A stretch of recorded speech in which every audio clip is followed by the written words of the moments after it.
महाशय, पुण्य गुरुजन वर्ग आणि येथे जमलेल्या माझ्या विद्यार्थी मैत्रिणींनो, मी आज तुम्हाला साने गुरुजींविषयी जे काही 4 शब्द सांगणार आहे ते तुम्ही शांत चित्ताने ऐकून घ्यावे अशी माझी आपणास नम्र विनंती आहे. साने गुरुजी यांचा जन्म 24 डिसेंबर 1899 रोजी कोकणातील रत्नागिरी जिल्ह्यातील पालगड या गावी झाला. त्यांचे पूर्ण नाव पांडुरंग सदाशिव साने होते.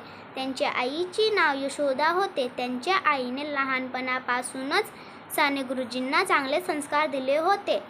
साने गुरुजींनी आपल्या आईच्या आठवणी श्यामची आई या पुस्तकात सांगितल्या आहेत. मित्रांनी BA आणि AMA झाल्यानंतर त्यांनी अमळनेर येथील प्रताप हायस्कूलमध्ये शिक्षकांची नोकरी केली.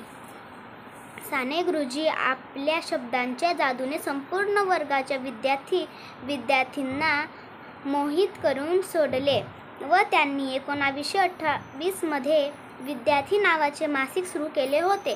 तो काळ म्हणजे आपला भारत देश ब्रिटिशांच्या ताब्यात होता. साने गुरुजींवर महात्मा गांधी यांचा राजकीय प्रभाव होता. स्वतःच्या नोकरीचा त्याग करून स्वातंत्र्याच्या आंदोलनामध्ये भाग घेतला. साने गुरुजींना अनेकदा तुरुंगात जावे लागले. साने गुरुजींनी तुरुंगात असताना एक सुंदर अशी कविता लिहिली.